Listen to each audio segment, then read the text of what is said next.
Баршаңызға қайырлы күн, құрметті менің көрермендерім. Менің каналыма қош келдіңіздер. Бүгін сіздермен осындай керемет кекстің рецептімен бөлісетін боламын. Ол үшін видеоны соңына дейін көріп, комментария жазып, тіркелмесеңіздер тіркеліп, осындай қазақша каналдардың дамуына аз да болса өз үлестеріңізді қоса кетіңіздер.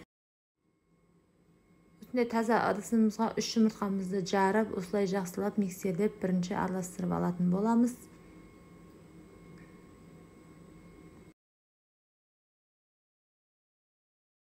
Жақсылап араластырып болғаннан кейін, оның үстіне бір пиала құмшекерімізді саламыз. Оны да жақсылап араластырып алатын боламыз.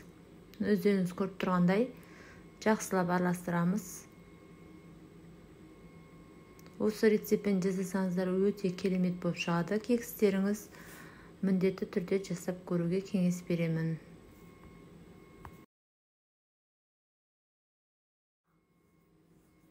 Бір стакан осылай айран құятын боламыз. Оны да жақсылап миксерлейміз.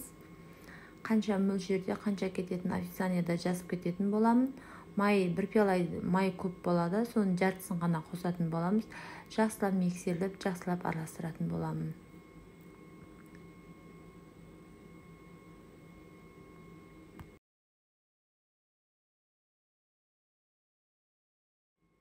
Осылай ұнымыздың үстіне бір қасық қопсытқыш саламыз. Сода болса да болады, болмаса разрекетел болса да жақсылап араластырып алып, осылай міндетті түрде елеп салыңыздар. Сонда жақсы көтерілетін болады. Міндетті түрде елеп осылай жасасаңыздар.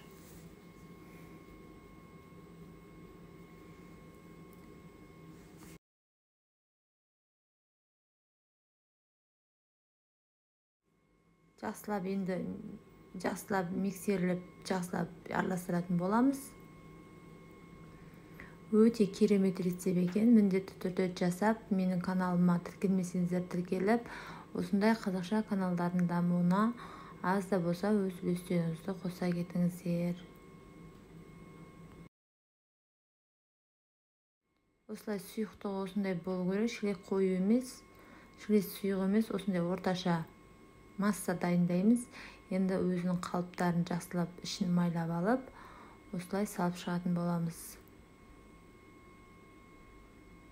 Барлығына өйстіп толтырмай сала берсеңіздер болады.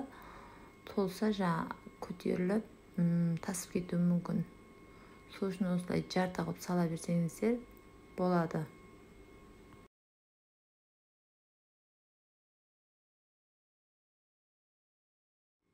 Осылай қалыптарына салып, енді 180 градуста печкаға салатын боламыз.